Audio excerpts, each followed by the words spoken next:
Yo, yo, yo, yo, yo, yo, yo, yo, yo. What's up, everybody? It's your man 3K the Boss, aka Mr. Two Hands Up. Fah, fah. You already know what it is. Shout out to everybody. Hope everybody's doing good. Shout out to the whole playback gang. But I wanted to have a conversation, I should say, around and surrounding the topic of Anthony Joshua and the Alexander Usyk matchup that's going to come up. But I'm going to, you know what I'm saying? I'm going to go at this at a different pace, at a different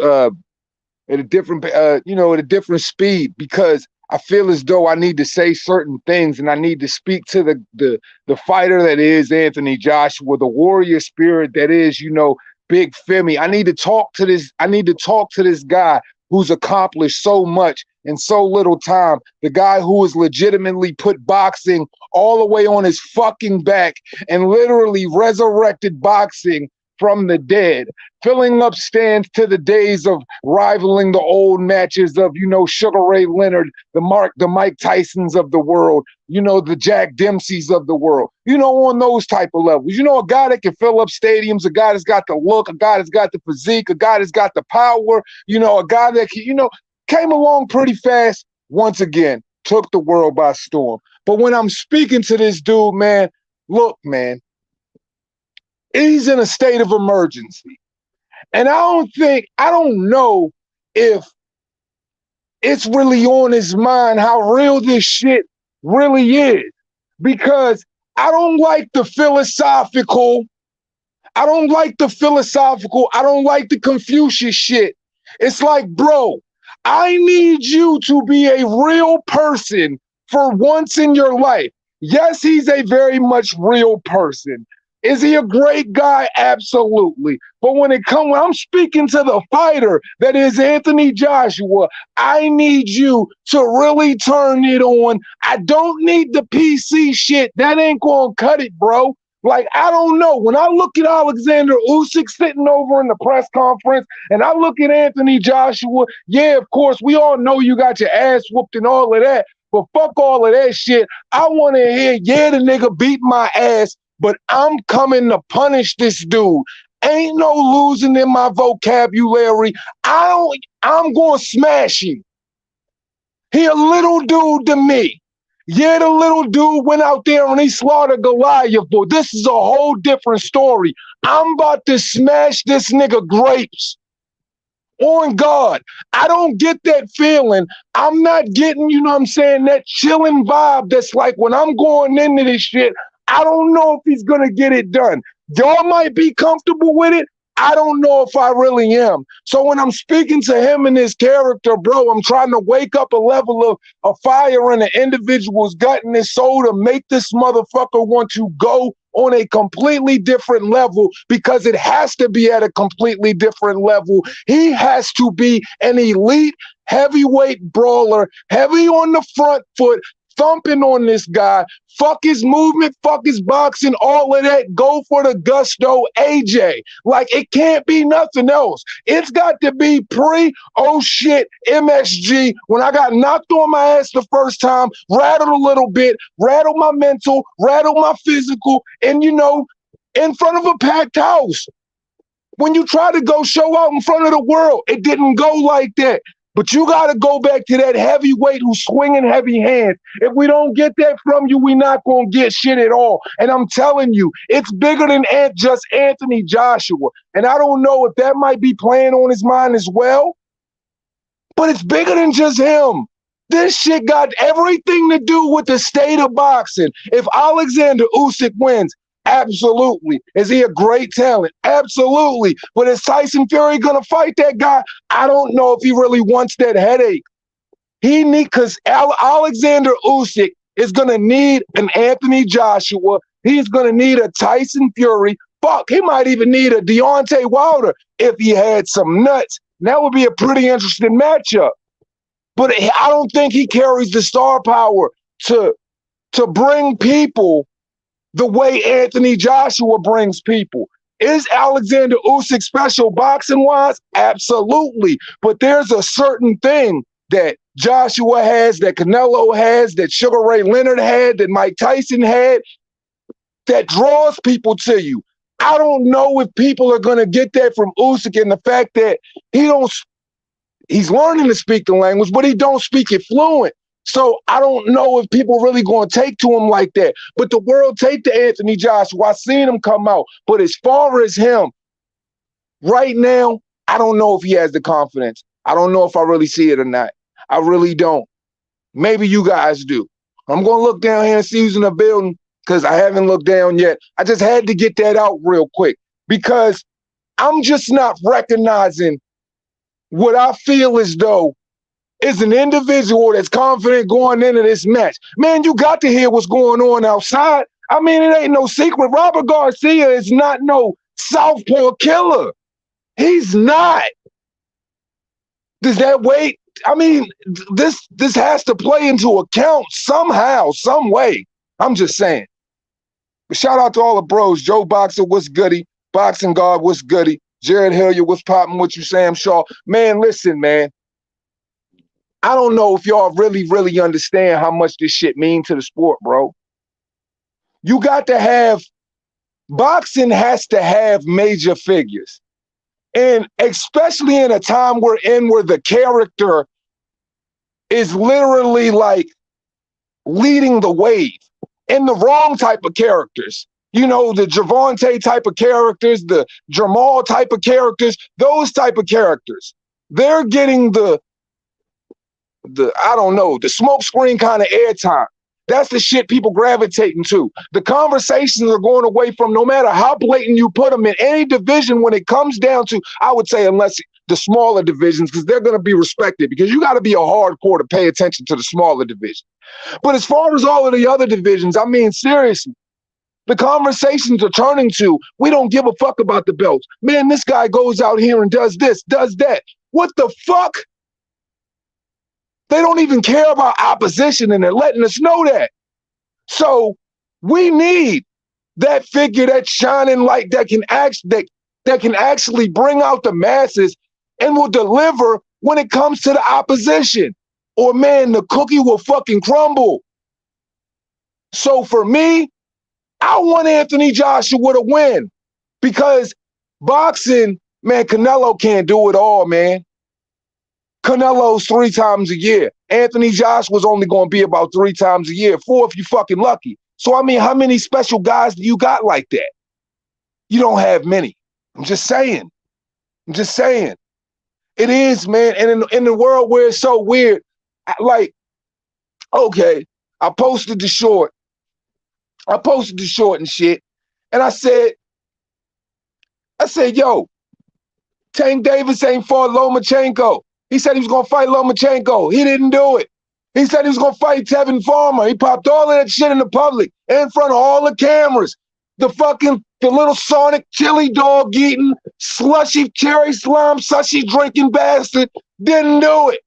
He said he was going to fight Teofimo. He didn't do it. Devin Haney's the email champion. He wants to fight him next. Is he going to do it? No, he's not going to do it. What is he going to do? What is he going to do? Is it going to be Rolly Romero? Or is it going to be Isaac Cruz too? But they don't give a fuck. They're like, he's packing out arenas. Do you really think he's packing out arenas? Do you really think he's a main event? Do you really think it's a sold out show the way you really think it is? Or maybe there's just a little bit of fudge on the numbers. Maybe it's a little bit of fudge on the numbers. Could it be?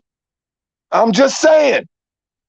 Maybe the numbers are a little Willy Wonka out here. Shout out to the bro Modern King Boxing. Appreciate you with the super chat. Yeah, we cooking. So if they don't give a fuck, and in a world where casual fandom pays the bills, is what they market to.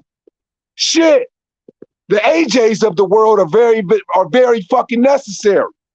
I'm tired of hearing people hang on to the clowns. We got to get back to the motherfuckers that really, really, really want to go there. Like Devin Haney gets criticized like there's no love for the undisputed. Who gives a fuck about the belts we're getting paid? Yo, somebody said to me in the comment section, yo, y'all gonna find this shit hilarious. And this is the ignorance, and this is the state of boxing. Somebody said to me in the comment section, what the fuck does it matter if he's fighting for fucking belts? That man just made $5 million fighting, knocking out Rolly Romero. He's creating generational wealth for his family. You fucking idiot. $5 million isn't generational wealth. Do you know what inflation is right now in America? It's at like the 21 percentile at an all-time fucking high. $10 million isn't generational wealth. You take $5 million to New York. That shit's gonna be gone in fucking 6 months. Or 6 hours. But this is what we're dealing with in the boxing world. These bunch of fucking bubblegum, spicy hot dog, water drinking, Franks and Weenie stuck to the gum line ass, WWE fucking ass sucking fans. Oh, you gotta love it. Oh, you gotta love it. Well, guess what? I'm going to do my best to smash on them at every opportune chance I get. Because I'm not going for it. If I've got to fucking bust blood vessels talking about whatever the truth has to be when it comes to the boxing world and keep elaborating that unifications matter, fighting top opposition matters, because here's the deal. When we're not seeing these guys engage with who they're supposed to engage in, clearly it shows in the numbers. There's a problem with that. Everybody is screaming for certain things. They damn sure ain't screaming for Rolly Romero. And they damn sure ain't screaming for Isaac Cruz. They damn sure ain't screaming for Macca J. Selecki. I mean, we can keep going down the list if you like. 10% to trainers, 10% to promoter, 10% to expenses, 1/3 taxes. And where does that leave the fucking Cabbage Patch Kid? Respectfully, where does that leave the Cabbage Patch Kid? It leaves him flat on his fucking ass. Assed out. And I mean, shit, you know, you can try to hype up all that activity, but let's be serious, bro. The PBC don't really got it like that. They was ready to sell everything they have and prostitute themselves up the road just so they can lock Canelo in. Canelo was like, shit, you won't get me for 3, but I'll take Eddie for 3. It's a difference. It's levels to this. It's levels to this. Man, I just hope bro come out on top, man. And I just hope people understand that it's deeper. It's deeper than just it's deeper than Alexander Usyk greatness. And even if that is the outcome, I'm perfectly cool with that. But I just need a certain level of ferocity to, you know, for Anthony Joshua to display. Man, I don't know, man. I've never been the type of person, and maybe we all just different as individuals when it come to, you know, us partaking in watching these fights, watching these press conferences and how we see individuals. But for me, I have to see a level of dog to feel confident in what I'm about to take place or whatever spectacle I'm about to witness go in the ring. If there is no level of dog, how can I have faith in a person who's about to go out there and do some dog ass shit? I'm just saying. That's just how the cookie crumbles for me. And if don't nobody else get that, I don't know how to make you understand it. But I mean, he's not really giving me too much confidence there. Man, y'all see the way Alexander Usyk just stared at that dude the whole time? It's just like while he was talking, he was just like piercing through this man's soul just to let him know. It's like, bro, I'm on top of you, bro. It's like, I don't even believe a word you saying. I don't even really think you believe it. And if you don't believe it, bro, it's going to be a short, or is it going to be a real long night of you getting bludgeoned and beat on all night? But Anthony Joshua has all of the advantages, you know, to win this shit. If Anthony Joshua would just go out there and just do one simple thing. And I think we all understand what that really is, man. The game has changed. Thank God I was bored as fuck right now. I'm glad I could change that tone for you, man. I'm glad, man. You know, we know how July really goes in the boxing world, man. That shit moves slower than fucking molasses, man. You just, you know, you're dealing with the average fights and you just dealing with a whole bunch of redundant headlines, a whole bunch of clickbait. Yo, shout out to fucking Fanny Pack. He's getting kicked all in his motherfucking ass right now, and I love it. And it's coming from both sides of the street because those dudes, they'll be the reason that shit don't get off the ground. And it's just crazy to me. And I mean, I know this is fucking soil. This is a soil conversation. But I mean, shit, it keeps presenting itself time and time again, and more people keep getting involved into it. But what do you benefit from by, help me understand this. What do these individuals benefit from when they shit on the content per se? And the type of matchup that is going to give them the type of necessary viewership to keep their little bullshit narratives continuously going. If anything, you would think that they would speak on it with some level of substance. But this dude is how old? This dude has got to be damn near 70, bro. This dude got to be damn near 70. He got the whole Shaquille O'Neal fucking icy hot pack with the button hooked up on his fucking kidneys and shit like that. And you fucking clickbaiting. Bro, clickbaiting was before you. You was out this motherfucker like, yo, when you was a fucking kid running around, you was motherfucking watching Buck Rogers and shit like that. Like, come on, bro. Clickbait is not for you. The one thing you should want to do as a journalist is tell a motherfucking truth, Anon. And now you sitting in the back of the room like fucking Tyrese with a fucking rope sitting in front of your fucking neck, ready to jump off your fucking soil, fucking urine filled, diarrhea filled toilet, talking about what more do you want from me? You know what the fuck we want from you. We want you to talk with some sense. We want you to talk the truth. We want you to act your motherfucking age. And we want you to add some substance to the sport that is boxing. And I'm perfectly cool if you want to debate about this. But we know one thing, you fucking goofy old Yoda looking fucking dirty neck having ass bastard. You won't do it. But to shit on what would be boxing's biggest motherfucking matchup that we have to offer, because we know you ain't gonna get no Tank Davis versus Devin Haney. You know you ain't gonna get no Tank Davis versus Lomachenko. You know you ain't gonna get no Jermell Charlo versus no Bud Crawford. That is no slight to Jermell, but you know PBC, like, I don't know, man. They drag their feet a lot. But what the fuck are you doing? You're too old for this shit. Blue Butt, you're too old for this shit. All of these dudes are too old for this shit. It's like, yo, you don't think Barbershop and these goofballs would have learned from the last time they did this shit? Like, goddamn, I mean, these dudes literally, like they got kicked out of camp. They went from PBC tramp stamps to trying to break the shackles and clickbait and sabotage the camp. It ain't our fault you got your press credentials snatched. You should have controlled your fucking tongue. Loose lips sink ship. And obviously, you know what I'm saying? It really does. When you're really, really proficient in sucking a whole lot of eggplant, that can create problems. People like Fanon in the boxing world create hella problems. Eradicate them all. I just don't understand how you could be so old and you could do shit that motherfucking a 14-year-old would do, man.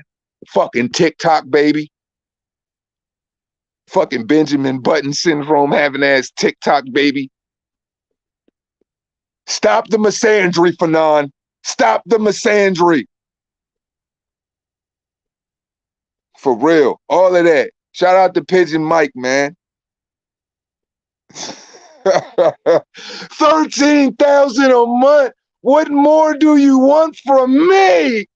I just want motherfuckers to stop clickbaiting, man, and stop trying to shit on shit while we trying to get it off the ground. Because realistically, it's just like, bro, can we get there first? Can we get there? These dudes don't even wait for a Mike Coppinger announcement before they start talking about the fighters off shit like that. Bud Crawford's allegedly aligned with the Kinahan family. Now Bud Crawford, you know, he's one great big old gangster. You know, not like, you know, he doesn't coach like 8,000 kids in Omaha. Not like he doesn't have his own gym that, you know, outside of boxing and training, that he's pretty much hands-on, him and Bo Mack and the rest of the guys over there dealing with 24/7. But hey, let's just belittle Bud Crawford, you know, to, like degenerative behavior. I mean, you know, because that's the type of shit that Bud Crawford does, right? I mean, shit. It's amazing to me. We the Ripper Gang, miss the energy and the balance you bring, but life happens to us all at some point.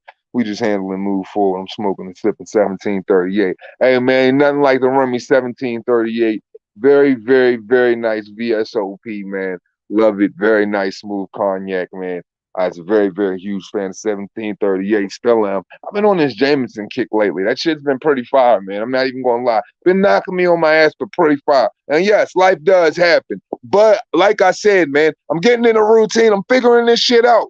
More's on the way. We're gonna keep this shit cranking out. But I'm just gonna end this shit off by saying this, man. I hope to God this guy turns up. I hope he shows up. Get big. At the end of the day, Anthony Joshua, if you don't hear anything at all, man, you got to get big. And if he gets big, if he stays on the front foot, if he gets at him and he gets in the phone booth on him, cuts him off, he ain't got nowhere to go. Bam, baby, good night, man. Andre's beating as many champs as Ryan. Hey, man, that's the sad truth of it all. I literally was just saying, look, man, for Demetrius Andre to run up to fucking 70, to run up to light to run up another division, 175 to try to fight 168, excuse me, to fight Benavidez. Well, no, to fight Zach Parker, excuse me. And that even not take place right now. I do believe that you could have fought John and Beck, and you could have made a better case for yourself. Now, I will say this respectfully. I've got all the love in the world for Demetrius Andre, and a lot of people have ducked him, through divisions. But at the end of the day, you have to make a case for yourself. And sometimes you got to get in the ring and you got to take those bouts, man. You got to take those tough ones, those ones that don't present that much reward and a whole lot of risk to prove yourself. But then again, at the same time, it's a double-edged sword too, Pigeon, because we got to look at it like this. If Demetrius Andre goes out there and he starts his John and Beck, how much of a chance does he really have fighting, Benavidez? How much of a chance does he really have fighting the other top guys when they already, fear what he does right now? It's almost like, you got to show, what is it? You got to play possum with these guys. That's what it's called, possum. You got to play possum with these individuals on some level because you got to act like you're a wounded duck in a sense.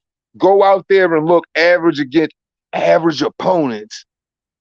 Yeah, that should be the fucking key for Demetrius Andre. He might have to go out there and look average, go out there and throw like 5 or 6 rounds, get beat up on a little bit, look average against an average guy, so somebody might call his motherfucking name. But the John Beck name was there for him to fight, and I feel like, he definitely got out of the way of that bullet, man.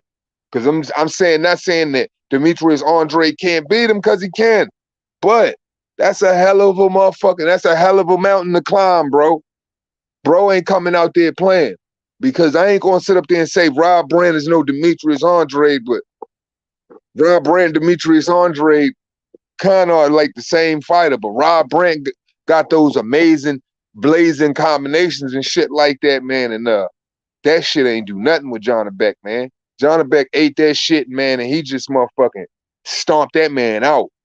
So, like, Meats just got to get more underneath his belt that we can respect. I don't give a fuck what it is at this point, man. Fight anybody, bro. Fight anybody, bro. Anybody credible, bro. You know what I'm saying? Like, because I just want more for somebody of that type of talent, man. All these guys really got to start doing more, for real.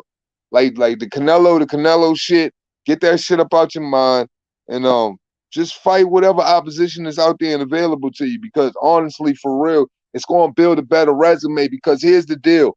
Even when you fighting people that most people don't know and it happens to be that tough matchup, what it actually does for you is you don't have no choice but to fucking put on a great show. Because when one great fighter is going up against another great fighter, it's a lot of danger for both individuals. It's impossible for both guys not to get touched on a significant level on a round by round basis. At the highest level of boxing, I mean, in any era of time, you think about it, when we've witnessed some of the great matchups or any type of tough matchup, whether it was a tough dog-ass fucking fighter, whether it was a popular fighter going up against a dog-ass fighter that was avoided for a little while, like who's a perfect name I can mention? Aaron Pryor. Like a motherfucker like that. You gonna get that like that Aaron Pryor, Alexis Aguayo type shit. So at the end of the day, it benefits you to just fight the tough guys, man. Because at the end of the day, people gonna remember the matchup and it's gonna bring more motherfucking viewership, bro. People remember the great matchups, man. They don't remember the fluke shit. Like you can knock a bum out all day and that shit look great for the highlight reel. But when you win a great fight and that shit go 12 rounds and you skill for skill fencing and motherfuckers is doing major damage, that's the shit that translates into great viewership. That's the shit that motherfuckers remember you for and they want to buy your tickets for. So I just think that a classic makes more sense than a knockout. And classics only come from when you fighting a motherfucker who is on your level. So if we perceive you to be on that blue chip elite level, you're going to have to fight a blue chip type of fighter. And that's the only way you're going to be able to get that recognition and just keep promoting that shit and talking that shit. Because I don't think these fighters realistically talk enough either, man. AJ getting smoked in my opinion, but all the hating. Hey, man, the nigga, hey, look, real rap, man. I don't know. The way it's looking right now, dude might realistically get smoked. And I'm gonna keep it 100. I ain't never lied to y'all, man. The motherfucker might get smoked. LeBron salute, Mr. T salute, man. Merle salute. Man, the nigga might get smoked, bro. I'm not even gonna lie to y'all, man. I don't like the way dude look, man. He looking frail mentally to me, man. And I think all of that philosophical shit that he be doing is a cover up for motherfucking, you know what I'm saying, for deep scars, man, for internal scars. Cause they there. Like, bro, like, you know what I'm saying? Like, if he said he was shook when Andy Ruiz had him in that moment, like, what do you think he felt like when Alexander Usyk just went for it at the end of the 12th round and he just showed him, man, he could knock him out at will and literally had that motherfucker out on his feet, man. And he tried to play it off with a little bobbing and weaving after the bell was over, bro, but you knew he was broken. I don't want people to get it twisted with broken like AJ's a broken fighter. I mean, in that moment, he was broken, beat up, battered, 12 rounds of punishment, dealing with a high-level fucking striker who is on your motherfucking ass, who didn't take a step on the back foot, not a once. That motherfucker was like a hive of fucking Japanese killer bees going up in the nest and just ripping shit up. Like, bruh, he was inside, he was on you. He was darting on that man. And Anthony Joshua just looked visibly like, yo, them motherfuckers was pouring so much motherfucking water on that man's head, hitting that man with so much ice, trying to wake him up, sponging that man so much. Man, look, I think that motherfucker was hoping the night could get over, man. I think realistically, bro, it kind of reminded me of when Canelo fought Dimitri Bivol. He was trying to make it out that motherfucker on his feet, right or wrong. I feel like he was trying to make it out that motherfucker on his feet. So if you was just trying to make it out that joint on your feet, bro, I can't just sit up here and just say confidently that I think that you're going to go out here and knock this dude out. Like I said, man, it's like, how often does this happen? Because we're not talking about an Andy Ruiz this go around. That's where the conversation shifts for me. We are not talking about Andy Ruiz. We are not talking about Diriyah, Saudi Arabia. We are not talking about a guy who is going to go out here, eat 8,000 fish tacos, go fucking buy 8 million fucking Maybachs because he just won an Anthony Joshua check, be fucking sneaking out the goddamn house, staying away from the training facility and goddamn, goddamn it, just because I want to say the damn trainer's name, the trainer that he fired before he brought on Eddie Reynoso. Y'all know who I'm talking about. And not ducking on the trainer, leaving fucking Mexico, going to parties, eating sushi off girls' chests and shit like that. We know Alexander Usyk is going to be doing none of the above. That motherfucker is going to be on some full-on Dolph Lundgren, Rocky 5. If he dies, he dies. I'm on the fucking treadmill, getting fucking jacked, dancing in the middle of the fucking room while he got a goddamn band around his head, fucking dancing, hitting fucking tennis balls, juggling, doing all types of crazy shit. Doing all types of techno movements. The only thing the motherfucker's going to be missing is 2 light sticks and an E-pill. Tell me I'm lying. Tell me I'm lying. This dude is going to be training calisthenics, crazy, endurance, crazy, speed, crazy, dancing, crazy, styling on Anthony Joshua, crazy. This is not Andy Ruiz. This is not Andy Ruiz, I must stress to you time and time again, this is not Andy Ruiz. And that's where we have a huge problem, because this is an individual who has proved it time and time again. The Hunters, the Gassievs, you name it, the Breedys. I mean, he's got him under his belt. He already done came up to heavyweight, got a hold of Chisora ass like nothing, and now shit, Joshua too. I mean, is there anything this guy can't do? He's literally the Ukrainian version of freaking Evander Holyfield right now. And he is on a rampage.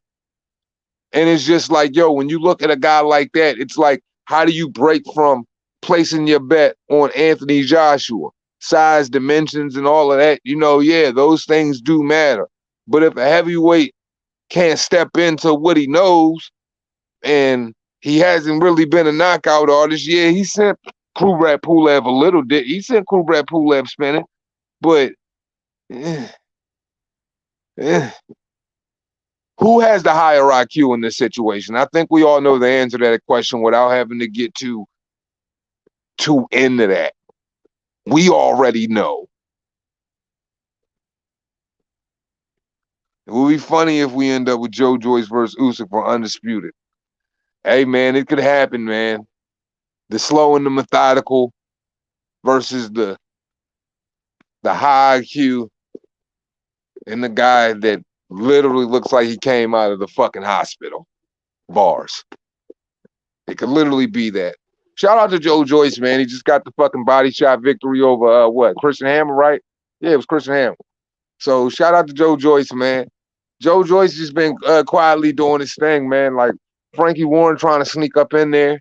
He's trying to sneak up in there. And I mean, shit, realistically, I mean, if Anthony, he's going to get his guy in there. His title shot's coming. All he's got to do is we just got to go through the motions, play through all of the little events that are going on in heavyweight boxing right now. But Joe Joyce's turn coming up. It's coming. But if he's got to deal with Usyk, Usyk gonna win that shit again, for sure. For sure. But let me get up out of here, guys, man. It's fucking been great, man. Love talking to y'all as always. As we always say at the end of this shit, it costs you nothing to pay a nigga no mind. Hopefully Anthony Joshua shows up, does away with the philosophical, fucking beats on his chest like a gorilla, wakes up the motherfucking inner spirit of the fucking raging heavyweight, and goes out there to knock a motherfucker out. Because right now, I am not convinced. This is Deuce the Reaper. This is Reaper Gang Radio. Salute to all my Reapers, though. Y'all have a great night. Be safe and all that good shit. Respect.